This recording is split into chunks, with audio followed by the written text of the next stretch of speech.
श्री शिवाय नमस्तुभ्यम। दोस्तों, मेरे चैनल में आप सभी का स्वागत है। आज वीडियो में मैं जानकारी शेयर करने वाली हूँ पशुपतिनाथ व्रत से जुड़ी हुई। नियम को बिना जाने अगर आप व्रत को करते हैं तो मनोकामना जल्द नहीं पूर्ण हो पाती है। कहा जाता है पशुपतिनाथ व्रत 5 करते करते ही मनोकामना पूर्ण हो जाती है और वही बहुत से लोगों की मनोकामना पूर्ण नहीं हो पाती। तो पशुपति व्रत के कुछ नियम होते हैं, उस नियम को जान लेना बहुत ज़रूरी होता है। और फिर आप पशुपतिनाथ व्रत को करते हैं तो निश्चित ही महादेव आपकी समस्त मनोकामना जरूर पूर्ण करते हैं। पशुपति अस्त्र था और व्रत में पशुपति व्रत माना गया है। पशुपति अस्त्र जो था वह श्री राम और कृष्ण भगवान के पास था और पशुपति व्रत जो भी व्यक्ति करता है उसकी समस्त मनोकामना महादेव जरूर पूर्ण करते हैं।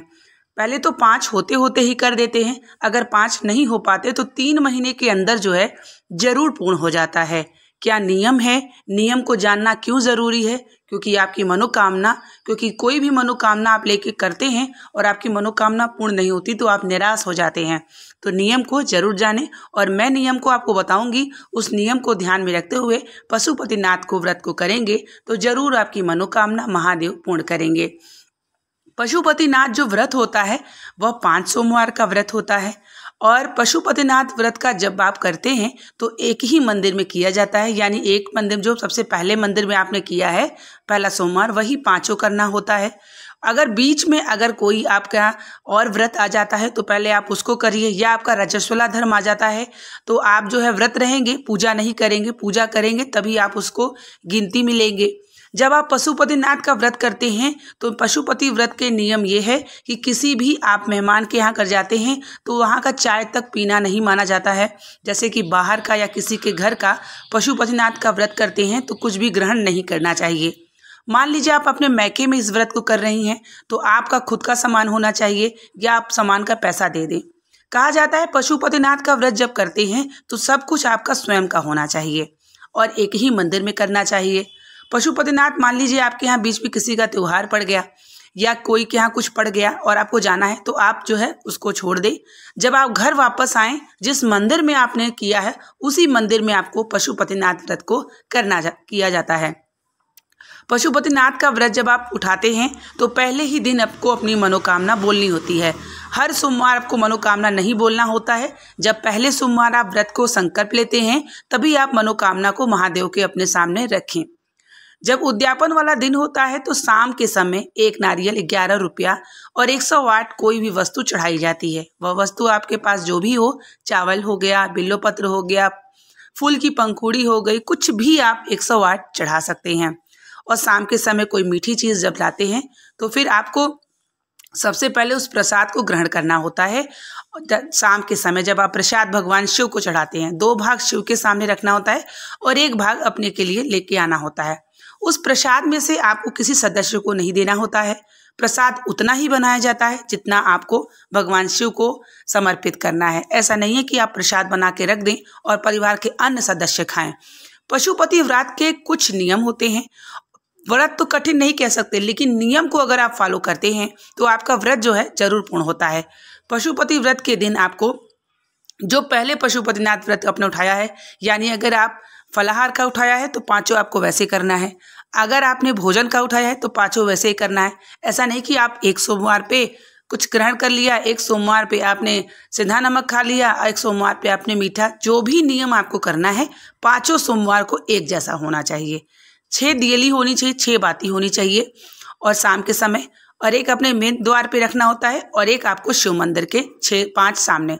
जब आप पूजा की थाली शाम के समय लेके जाते हैं तो एक लाइन से आपको उतारना होता है 6 और 5 रखने लगा और एक उस लाइन में से आपको अपने थाली में और 1 भाग का प्रसाद अपने थाली में रखना होता है। सुबह की जब थाली आप मंदिर में लेके जाते हैं, वह मंदिर की थाली आप उतना ही सामान ले जाएं जितना आपको सुबह इस्तेमाल हो। फिर वह थाली लाके आपको एक जगह स्थान पे रख देना है। फिर उसी थाली में शाम को पूजा की सामग्री में जैसे 3 भाग का प्रसाद, दियली, 6 दिया बाती और थोड़ा सा आप चाहे तो जल रख सकते हैं। शाम के समय फूल धूप बत्ती आप नहीं ले जाएंगे तो भी चलेगा। जो आप भाग लगाते हैं प्रसाद का, वो आपको शिव मंदिर में ही लगाना होता है। यानी घर से आपको प्रसाद का भाग 3 नहीं करना है, आपको शिव मंदिर के सामने प्रसाद का भाग अलग अलग करना है। अगर आप नियम से पशुपतिनाथ का व्रत विधि से कर लेते हैं तो महादेव 5 होते होते ही आपकी समस्त मनोकामना पूर्ण करते हैं। अगर आपकी कोई गलतियां हो जाती हैं, इसकी वजह से भी आपका पशुपतिनाथ व्रत नहीं पूर्ण हो पाता। जैसे बहुत सारी माताएं महिलाएं भगवान शिव के मंदिर में ही जाके उनके ऊपर फल रख देंगी, उनके ऊपर दिया बाती रख देंगी, तो शिव पे भार माना जाता है। सिर्फ पुष्प फूल जल भगवान शिव लिंग पर समर्पित किया जाता है। जो भी आपको रखना है, दिया बाती फल भोग जो भी रखना है, वह आप थोड़ा दूर रखिए भगवान शिव से। इस बात का विशेष ध्यान रखिएगा, क्योंकि गलतियां करते हैं तभी आपकी मनोकामना नहीं पूर्ण होती और आप निराश होते हैं। मान लीजिए कि अगर 5 पशुपतिनाथ आपका पूरा हो गया और आपकी मनोकामना अगर नहीं पूरी हो पाई, तो 3 महीने तक आप रुकिए। 3 महीने तक भगवान शिव की कृपा का इंतजार करिए। अगर आपने विधि से किया है, नियम से किया है, तो 3 महीने का इंतजार करिए। 3 महीने तक होते होते महादेव पूर्ण करते हैं। अगर नहीं हो पाया तो 3 महीने बाद फिर से पशुपतिनाथ को व्रत को उठाएं। 3 महीने से पहले नहीं उठाया जाता है। इस तरीके से अगर आपने नियम से कर लिया है अगर पशुपतिनाथ का व्रत, तो महादेव कैसी भी मनोकामना पूर्ण करते हैं। और उम्मीद करेंगे कि ये नियम के बारे में आपको जानकारी हो गई होगी कि एक ही शिव मंदिर में करना होता है। सुबह शाम पूजा की जाती है, 6 दिया जलाया जाता है, 3 भाग प्रसाद का लगाया जाता है। सुबह भगवान को पंचामृत जरूर स्नान कराया जाता है। पंचामृत आप अलग अलग भी रख सकते हैं और एक में ही मिक्स करके आप थाली में रख लें।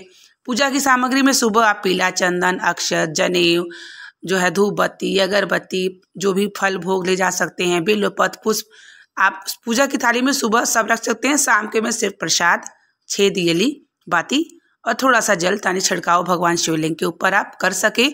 और इस तरीके से अगर आपने कर लिया तो महादेव आपकी मनोकामना जरूर पूर्ण करेंगे। मैं स्वयं भी पशुपतिनाथ व्रत का धारण करती हूँ और महादेव ऐसी कोई मनोकामना नहीं होती जो पूर्ण नहीं होती। आप स्वयं करके देखिएगा और महादेव की कृपा आपको ज़रूर प्राप्त होगी। उम्मीद करेंगे कि ये वीडियो आपको समझ में आ गया होगा। चैनल पे नए जुड़े हैं तो प्लीज़ चैनल को सब्सक्राइब कर लीजिए। आप चाहें तो इस वीडियो को शेयर भी कर सकते हैं। मिलते हैं नेक्स्ट वीडियो के साथ, तब तक के लिए श्री शिवाय नमस्तुभ्यम।